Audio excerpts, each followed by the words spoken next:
Welcome to On the Margin with Ethelbert Miller. My guest this morning is P. Anna Johnson. P. Anna Johnson is the author of Publishing Years, the story of a small press. In 1981, she founded the progressive company Open Hand. Anna Johnson is also the author of the memoir Australia Years, the life of a nuclear migrant, published in 2005. How are you doing this morning, Anna? Very good. Hello. Well, we got a lot to talk about. I woke you up early. No, I want to fine. thank you for your book, Publishing Years. It reads like a second memoir. At time, it reads like a love story, and it also could be a publishing manual. And I was wondering if that is a good assessment of your book. Yes, I think all those things exactly. Okay, because I felt that even though you wrote a first memoir in 2005, this one might have been a little more challenging for you, was it?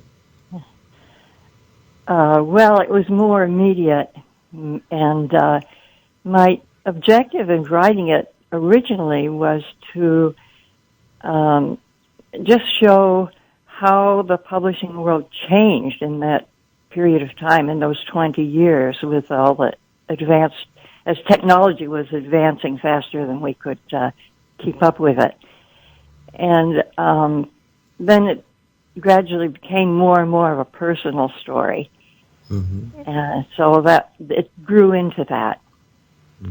When you talk about the technical challenges and the industry changing, how challenging was that for you to learn things? Well, I started knowing nothing whatsoever about publishing, but I found all along the way that the people I talked with, everybody was just so helpful. And I kind of learned as I went along, and it was a big challenge all along the way. But I welcome that. I love that, and it was also challenging because I was a white woman working and selling, creating books mostly about African Americans. So that put me into a different world. And there weren't many people in that world. Was that in terms of people that, like other black publishers that could be helpful to you, or was that in terms of bookstores or just the fact people in general? Yeah, bookstores especially, and teachers, because teachers were primary audience for our book. And I went to a lot of conferences, teachers' conferences. And there was always some confusion about, well, why is this white woman there selling these black books? So it's kind of funny. Did you ever question yourself in terms of saying, well, I'm going to give this up, I'm tired of being treated this way? No, I never, ever questioned it for 1 minute. Okay. But sometimes I did hire black people to sit behind the table and sell the books because people weren't going to come over and buy them from me. It shows you how much times have changed. I also felt, and this is somewhat connected to your response just now, I always felt this book was, it seemed like it was really might have been directed to a women audience because the way you write, it seems as if, it's very empowering as you begin to take risks and accomplish things. And then you're hiring other women to work with the company. Well, that thought never crossed my mind. That was not my intention. I actually wrote this book for my grandchildren, and more for people in the future, so that they can know about this period. So I'm trying to capture a little bit of history about what it was like. Okay. In the See, because when you 90s. say that, I also saw, the fact that what you said here this morning, like you didn't know anything about publishing. I thought that has a lot to do with people who have dreams, but don't know how to put it together. Yeah. Okay. Now you made a change from being a potter to a publisher after living. You were living in Australia for 17 years. Why did you become a potter? Oh, I became a potter because Prior to that, I was a dancer and a modern dancer. And we tried to put together a little improvisational dance group in Sydney. And that requires working with a lot of people, other dancers and musicians. And we had a group of about 8 people. And it was so hard to get people to show up for the rehearsals. And finally I decided, this just isn't going to work. I've got to do something that I can do on my own, that I'm not dependent upon other people to show up.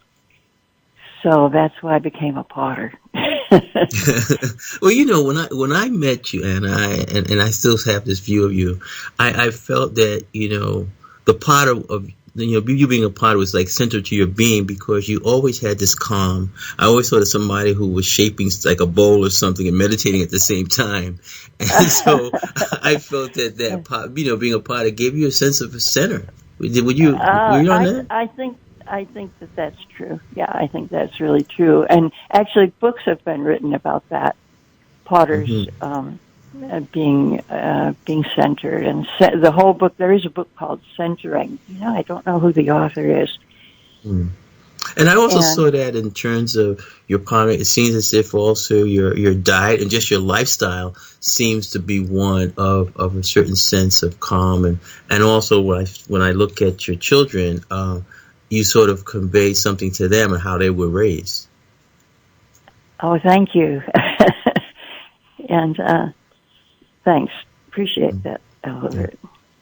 Well, I want to take you back, and I tell you why. I saw this image recently, and probably you saw it, because I know Nancy Pelosi was talking about it, and how people, her staff and others, had to hide under the table for 2 hours. And I thought of that image, and I thought about why you in the early 60s moved from the United States to Australia. This whole fear of, like, at that time was nuclear attack. In this case, it was a bomb. But that image just took me back to where you were part of this movement of people who said, okay, nuclear war could break out at any time. I got to get out of here. Take us back to that early 1960s. Well, it was the late 50s, in 58 and 59. 58, right, into 61, I guess. And 61 when we left. But prior to that, in the 60s and the late 50s, there was a great fear that there was going to be a nuclear war. And there was a very strong peace movement, mostly started and led by Bertrand Russell in England, but also here. And the fear kept growing, and people started. Signs were put up in cities everywhere of where one could go to be safe if there was a nuclear war. The bomb shelter signs. The bomb shelter signs. And then people started building fallout shelters in their backyards. There was you could hear they were advertised on the radio about building your fallout shelter. Mm-hmm. But then all this was hopeless. There was no way you're going to escape from a nuclear bomb. And and then people started mounting machine guns to build on top of their fallout shelters to keep the neighbors out, because they thought everybody would want to get them. And that was like the last straw. We just want to live in a place where this doesn't have to be foremost on our minds. We want to live where we can have a life, where we can do, whatever our activities are, and you don't have to be thinking about nuclear war. So the thought was to go to the southern hemisphere, because the way the air circulates, the air in the northern hemisphere does not cross over into the southern hemisphere, as it circulates in opposite directions. And so we thought, we would go and live in the Southern Hemisphere. And that's how we ended up living in Sydney, Australia. When you say But we, we was didn't this like how many people were this part of this migration to Australia? I just went there with my husband, Mm-hmm. but we were part of an organization called the SANE Committee for Nuclear Disarmament. And that the base was in Boston, was a national organization. And within SANE, that people started talking about the possibility of going to different countries, but nobody actually did it. We a lot of talk until we went. And then after we went, over the next 2 or 3 years, there were actually 17 people from Boston SANE that all went to Australia or New Zealand. Hmm. Now this is further than just moving out west in the country. I mean, you didn't know anybody in Australia, did you? Oh, we didn't know anything. There was no information about Australia. We went to the Boston Public Library. We lived in Boston, and there were no books about Australia. It was just people would ask us what language was spoken there. Whereas now everybody knows everything about Australia, but we didn't know a single thing. And so we just went independently, not as a group of people. And we certainly didn't know there would be other people going there. And it was only after we'd been there for, some months, we began to realize, this is, maybe even a year or two, this is a whole movement. There are maybe thousands of people moving to Australia for this reason, not only from the United States, but from Europe. And you would live there for many years. I lived there altogether for 17 years. 17 years, right. Yeah. What kind of work did you find there? Well, when I first went, and there's a serious, what's the opposite of unemployment? Full employment? So Australia was seriously underpopulated. So they were paying people to come to Australia. Nobody wanted to go to this faraway place. And our passage was paid by the Australian government. So it was called the Assisted Passage Program. Mm. And you had to agree to stay there for 2 years. And if you wanted to leave before the 2 years, then you had to reimburse the Australian government for your passage. Mm. So my husband, he got a job, and immediately, he had written ahead at the University of Sydney. He was a neurophysiologist. So he didn't have any problem. He was employed when we arrived. And I got a job immediately in a public high school teaching dance. Mm. And I did that only for 1 year, and then I switched and got a job at Sydney University as a assistant in the economics department. Mm. And, I was wondering, you said when you went to the Boston Library, you knew nothing about Australia with no books. And I was wondering, while you were in Australia for 17 years, what type of interaction you may have had with the Aborigine population? I did not have any interaction.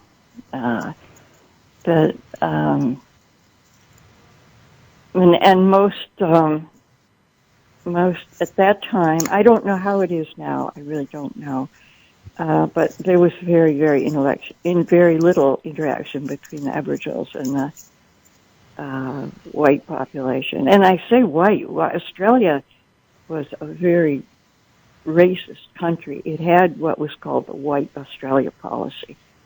Mm-hmm. And all of that is very, very much changed now. And Australia has gone ahead and examined its history with the Aboriginal people, and it's apologized to the Aboriginal people. And they celebrate every year what's called Sorry Day. That they are sorry for what happened. And then there's also been economic payments back to the Aboriginals, which in no way compensates for what was taken from them.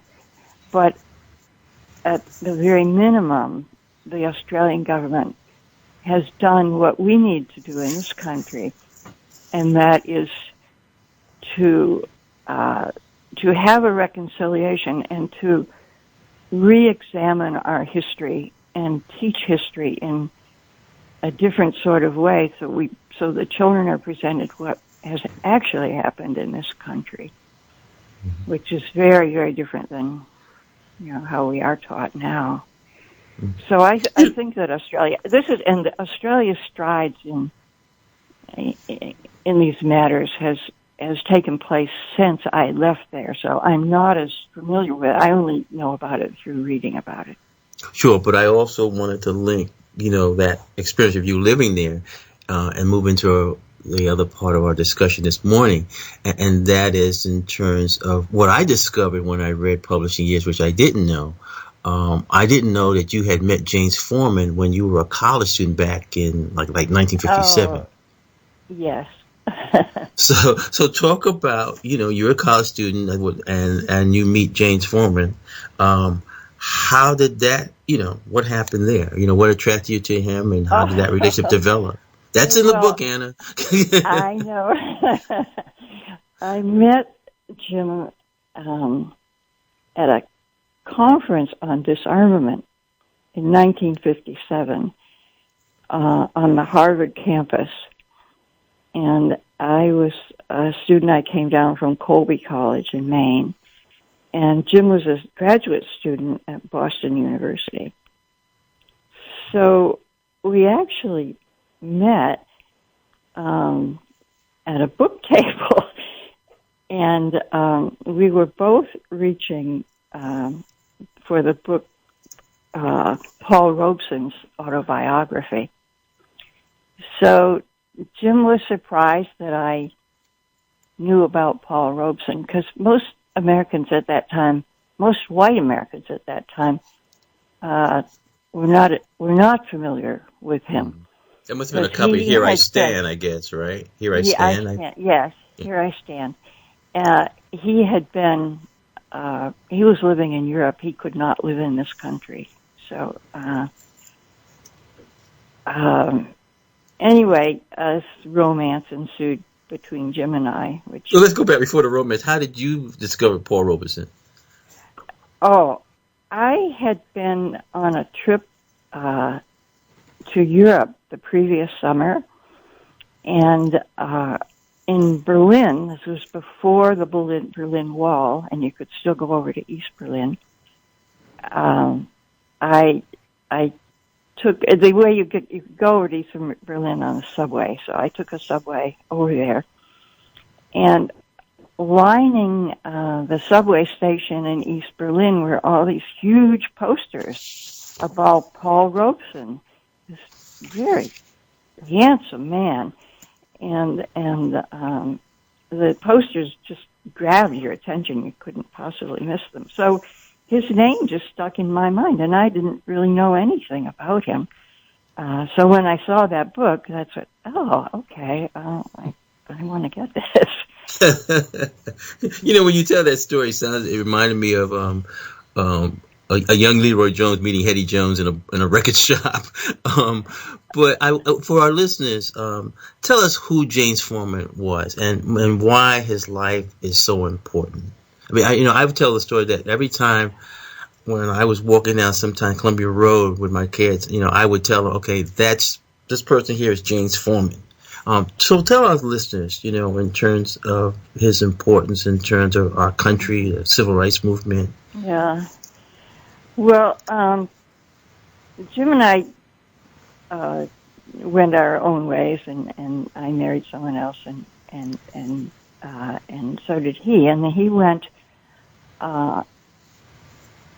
Let me say, the reason I came to hear about him in Australia. One day I was sitting in my living room reading Time magazine because we wanted to keep up with all the events that were happening in the U.S. So we read Time magazine and we read the Village Voice quite regularly. And so as I was going through Time magazine, I came across this picture of Jim, and I couldn't believe it. So, what is this? So there was an article about the Student Nonviolent Coordinating Committee. And I said, and Jim Foreman is the executive secretary. So that's the first I knew of his current life in 1960. Well, Jim had become a school teacher in Chicago, and as a school teacher, he started gathering whatever was needed to helpful to take down to the South. And gradually, he became more and more involved. And when the Student Nonviolent, when SNCC was envisioned and begun, Jim was invited to come down and be the executive secretary. So he was about 10 years older than the students who had formed the organization. And so he was a very, very brilliant strategist. So the combination of his strategy and all the youthful energy just made this very, very powerful organization.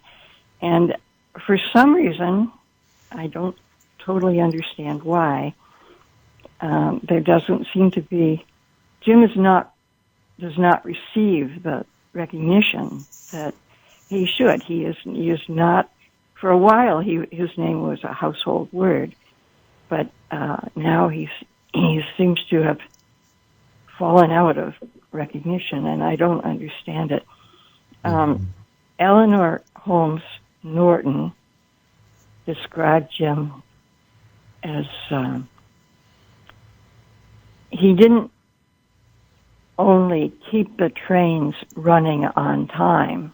She said this was at his 75th birthday celebration, but Jim was the one that built the trains. So I thought that was a very, very good description. And I think, isn't he responsible for Mary Berry coming to D.C.? Yes. He sent a lot of people. Jim had a very, very good sense of where a person would be effective. And he was responsible for me becoming a publisher. I mean, he was, so many people have their careers because of his suggestion. Another person that comes to mind is Danny Lyon. Do you know who Danny Lyon is? Right. SNCC photographer. Right. And he has very recently now made a film called SNCC. And I highly, highly recommend it. It was only, he can't find a distributor for it. Yeah, I think the two photographers, like Danny Lyon and also Julius Lester, was like a SNCC photographer. Because he was a writer. I'm not sure about that. Yeah. He also was a photographer for SNCC. Yeah. But let's talk about these two books. You published 4 books by James Foreman, but I want you to talk about 2 of them. The Making of Black Revolutionaries, which came out in 1985, and then Sammy Young Jr., the first black college student to die in the Black Liberation Movement, which you published the following year in 1986. Talk about those 2 books. Well, The Making of Black Revolutionaries was first published by Macmillan in hardback in, I think, 1968. I'm not sure of the date exactly. And then they never published it in paperback, and Jim really, really wanted to see that in paperback. And so that was why Open Hand brought that out. And it's a very large book, over 600 pages. And the first half of the book is really his autobiography about his young life and growing up. And it's a really good read. I highly recommend it. And the second half of the book is really an inside view into the Student Nonviolent Coordinating Committee. And it is the first book to have been written by someone that was actually inside the movement. And it just gives Jim's perspective on all the events that happened and that history of SNCC.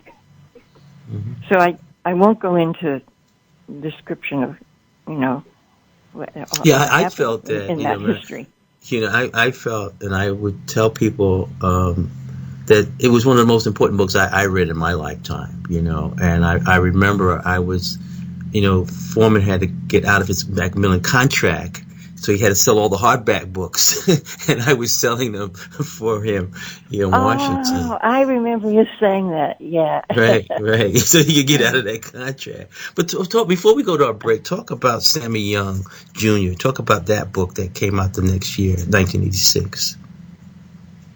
Sammy Young Jr. was the first black college student to die in the civil rights movement. And Jim knew him personally. He was very, very fond of him. And it was just, he felt unbelievably terrible when this happened.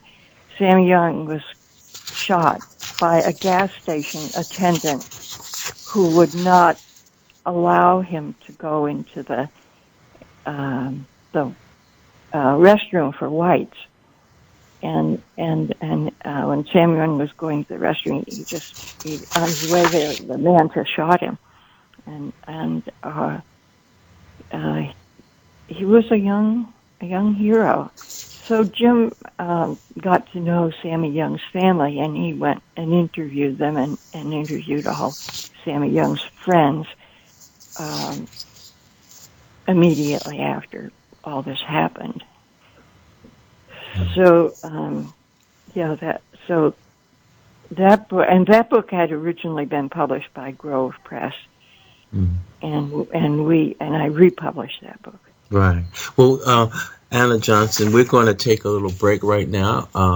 My guest this morning is P. Anna Johnson. She's the author of Publishing Years, The Story of a Small Press, and she's also the author of Australia Years, The Life of a Nuclear Migrant, published in 2005. My name is Ethelbert Miller. The show is On the Margin. The station is WPFW 89.3 FM. Gonna take us all to make a change. Saludos. Roland Gutierrez with Labor Heritage Foundation here, inviting you to our online Gonna Take Us All MLK Holiday Inaugural Ball, Sunday, January 17th, 8 p.m. to midnight. The Motown diva, Lynn Marie Smith, will be DJing as we happily celebrate the inauguration of Joe Biden and Kamala Harris. So, dress your best, put on your dancing shoes, and join us for some fun. To register, visit laborheritage.org/journal and click on MLK Ball. Muchas gracias. See you then. WPFW, serving the collective need and imagination of the community. Gonna take us all. Okay, we're back on the margin with my guest, P. Anna Johnson.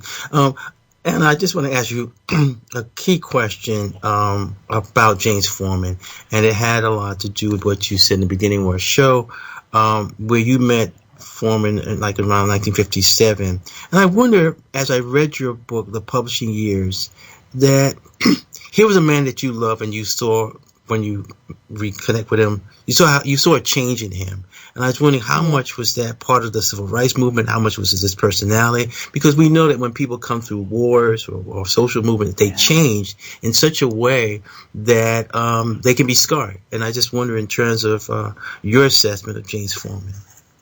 I think it was 100% due to the civil rights movement.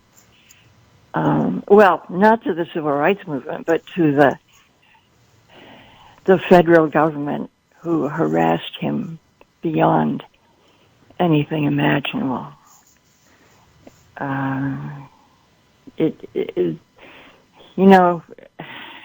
Many civil rights leaders were assassinated, and Jim was not. But what was done to him was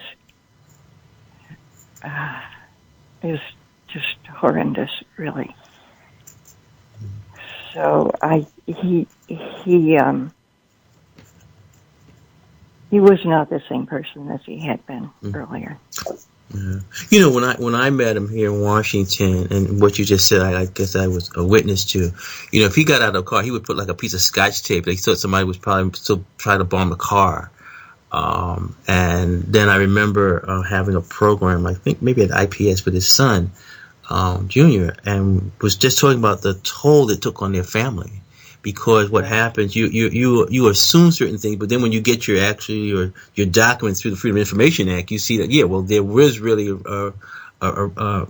something behind it. It wasn't that you were paranoid, but the government was trying to do certain things. How often when you say files, that? Can I just say there were files? Jim had his Freedom of Information Act files. And they were in the living room, and there were about 5 stacks, each one almost as tall as I am. I mean, it was just overwhelming. So, and most of it, I mean, a lot of it you just couldn't read because it was all just blacked out. Yeah. But you could read enough to know that they were following him day and night in every aspect of his life, and setting up situations. And he once told me that someone came up to him and said that they were on a mission to kill him, and the guy said, and the guy didn't want to. He said, "Well, what should I do?" To Jim, he said, "I've been sent here to kill you. What should I do?" And Jim said, "You should go away."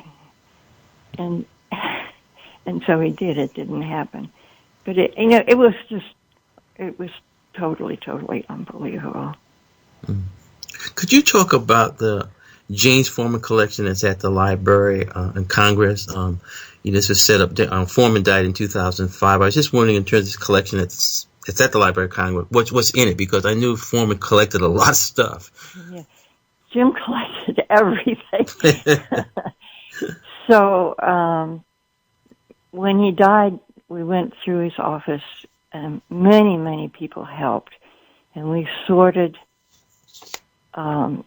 everything into about maybe 20 different categories.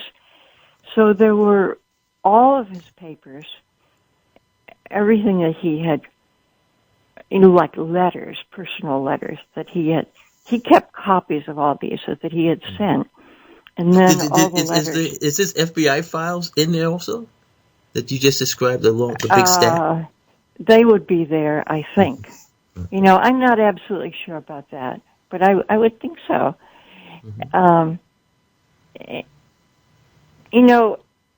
If you go on the web, all this information is on the web.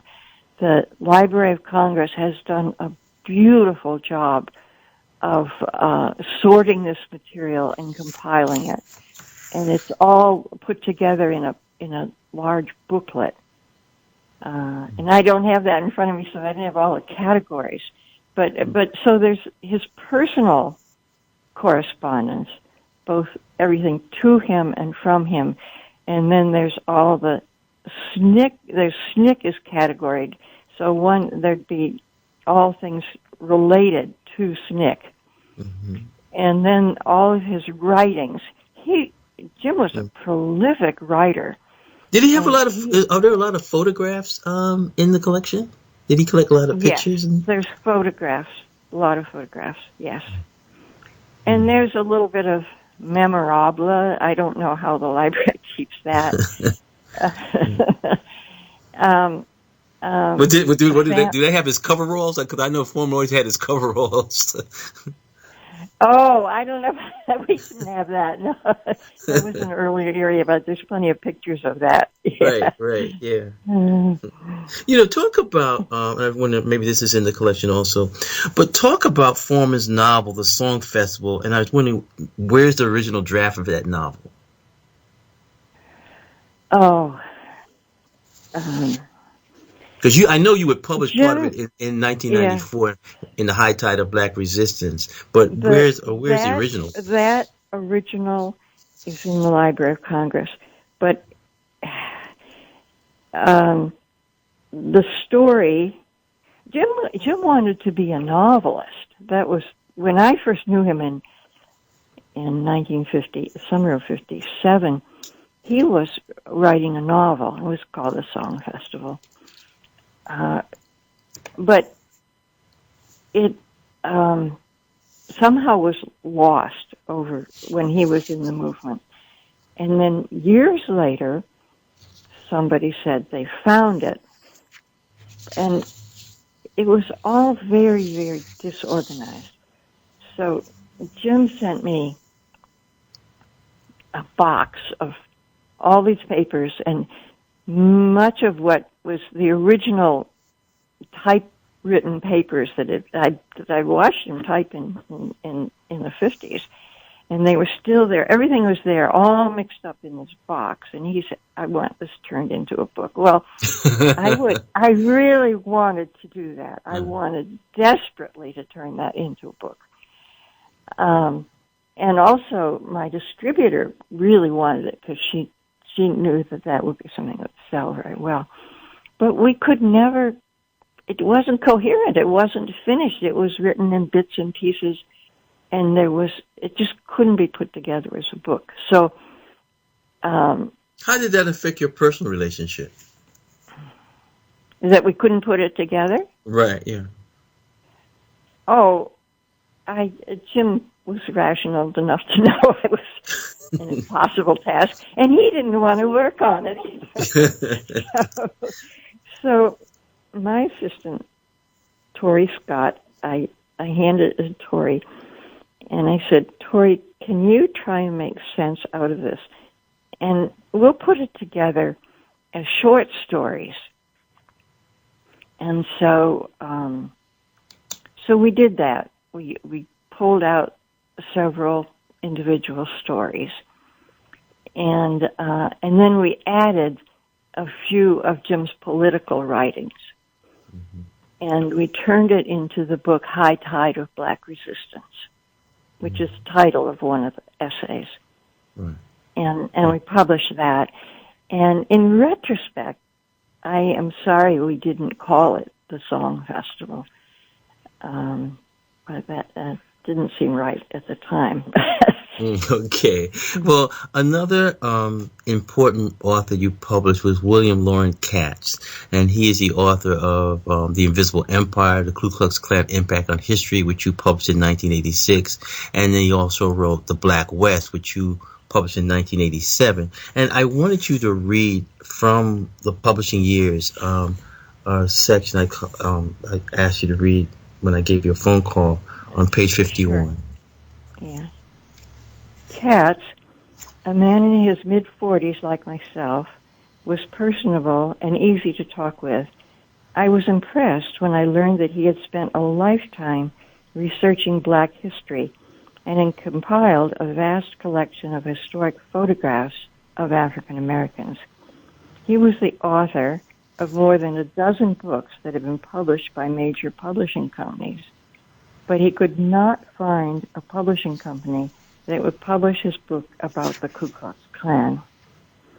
I never had any personal experience with the Klan, and I thought of it as only having existed in the South. But as Bill Katz talked, I began to realize that the Ku Klux Klan was still a powerful organization and should be taken seriously. I was shocked to see photographs from the 1920s of the streets in Washington, D.C., filled with people marching in white Klan robes and hoods. Thinking that Open Hand could play a role in educating people about the Klan, I decided to publish The Invisible Empire, the Ku Klux Klan Impact on History. The book examines the political impact of the Ku Klux Klan on U.S. life and policies. It is illustrated with rare photographs and vintage drawings from Katz's vast collection. I wrote promotional material for the book.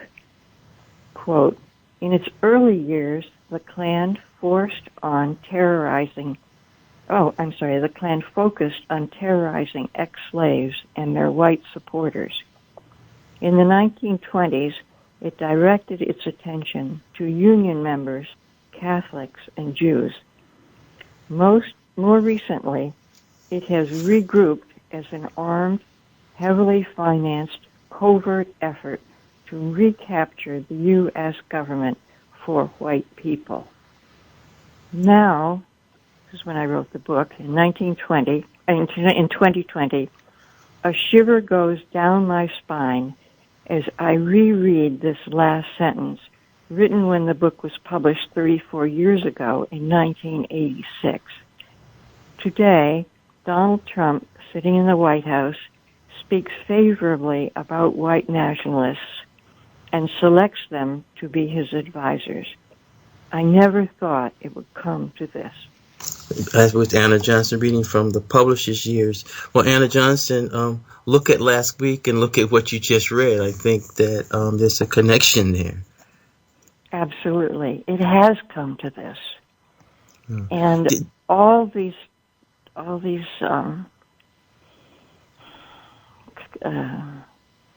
Klan groups and similar organizations have been drawn together, and it's a horrific situation. Did you ever think that when you were publishing books like the Katz book, that you were providing critical resources for future readers, like future activists? That's why I published them. Mm-hmm. Okay, I want to. Absolutely. Right. Well, before you were publishing Foreman, before you were publishing Katz, you were publishing children's books written by your son Joma. No, that's wrong, Ethelbert. First, I published. The first book we published was a book by Foreman, and it was, and then the children's books, and then the children, yeah. Right. Okay. And talk about that, because I know that when we, at least when I look at your life, the centers, Joma and Arlo, and I know you have grandchildren. Talk about, what it is in terms of, raising a child and watching them write and becoming a writer. What was that experience like? And then how did your children respond at an early age to see the whole book in their hand that they wrote? Well, I hadn't originally intended to write. Well, I hadn't intended to be a publisher at all. So I had no preconceived idea about what my publishing company should be, and it stayed pretty much that way till the end. It kept inventing itself all the time. But after the first book was Self-Determination, an examination of the question, and so I thought of the future of the company as both serious adult books and then children's books, because I think it's really all the books are being written really for the future generations. My emphasis is always on educating the young people, and I wanted to include the young people in this spectrum. So I thought it makes sense to publish a book by a child, and because that is, that's the author of that audience. And I'd seen a book, only one actually ever, that had been published by a child, and I knew it made a great deal of impact on other children. So that was the thinking behind that. Right. Well, talk about, as we move towards the end of our show, talk about the selling of Open Hand and what lessons might other small publishers learn from your experience, and talk about Richard Koretz, who would eventually be the person that would be the owner. In the end, I went into debt, and I was forced to sell Open Hand. I either had I had to do something to change my life because I couldn't go on that way. So I did sell the company, and it was purchased by a man who was a union organizer in Greensboro, North Carolina. And he was a white man married to a black woman. I was hoping that the company would be purchased by an African American, but this seemed like a very good situation. So Richard bought it, and he was going to go on and publish more books, I thought, with a strong union emphasis. But after I sold the company, I really didn't keep up with what was happening with it. And that was a very, very hard time for small publishing companies. Mm-hmm. And he kept it on for about a decade, and then he couldn't keep it on any longer. Mm-hmm. When you look back on what you achieved, how do you feel the Open Hand Company affected you as a mother in raising Jorma and Arlo? Because you're dealing with financial challenges. Your children are growing up around books. Okay, was the thing when you look back, you say, well, this might have been hard, but it was a good experience for me and my family?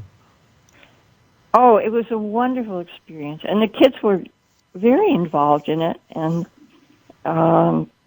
they helped. They build bookshelves and sometimes go out and stand with me behind a table when we're at a book fair. So, that was what Mom did, and the kids helped, and it worked out really well. Yeah. Well, before we end our show, Anna, I have to thank you for publishing my second book. I hope I'm not responsible for you losing money. No, not at all. I'm so happy I published that book. It was wonderful, and I love that book, Where the Love Poems for Dictators. It's beautiful. I want to add, you've lived in Australia, you lived in, Seattle. I wonder, when you look at all the places that you've lived at, how special was Washington, D.C. to you? Washington, D.C. is very, very special. And I must say, when I watched the Capitol building last week be ransacked, I sobbed. I sat on my couch and I just sobbed. And it has a very profound effect, and what is going on, it must be dealt with. It's really beyond imagination. Mm. Well, I'm wondering, as we look at your life in publishing years, is there life after being a potter and a publisher? What are you doing now? What are the new challenges? I remember days like you were doing something, were you skydiving or something, or surfing, something you were doing something, canoeing, some sailboat, something you were doing with water. I sailed. I sailed. I'm not sailing now. Okay. But I belong to a writers group, and we lead a pretty quiet life. I love to garden. I do a lot of gardening, and I must say, not in the winter, but gardening keeps me sane in these horrendous times. And I have friends here in Portland. I do do yoga and I do Tai Chi. So I do my yoga and Tai Chi practice every morning when I first get up. I've already done it, even though I got up at 5 o'clock this morning. I feel so guilty.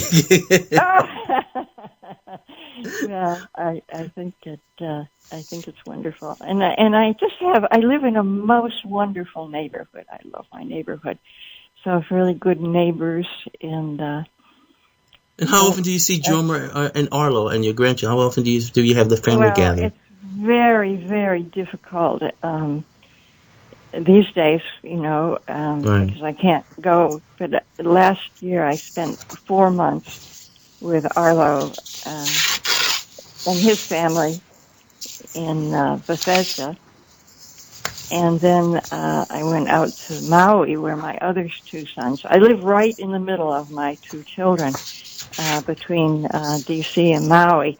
So, Okay. and then I was in Maui for 2 months, and my 3rd grandchild, my first granddaughter, was born. So my family is growing and very beautiful, and we're very, very much in contact with FaceTime. And so even we're not together, we are together with FaceTime, and that's just a wonderful experience and very intimate. It is really like being there. Well, this has been a wonderful conversation, Anna. I mean, I when you talked about being here in Washington, I'm glad we had a chance to get together, and you've just been a very important part in my life.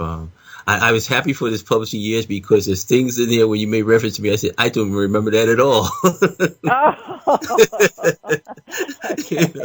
So thank you for reminding me about the past. I'm so happy that you are a part of my life. I appreciate you immensely, and all that you do and all that you write. And it's feelings mutual, Anna. And I want to thank you this morning. My guest on the margin has been P. Anna Johnson. She's the author of Publishing Years, The Story of a Small Press. In 1981, she founded the company Open Hand. Anna Johnson is also the author of the memoir Australia Years, The Life of a Nuclear Migrant, published in 2005. Thank you for listening. My name is Ethelbert Miller. The show's On the Margin. The station is WPFW 89.3 FM.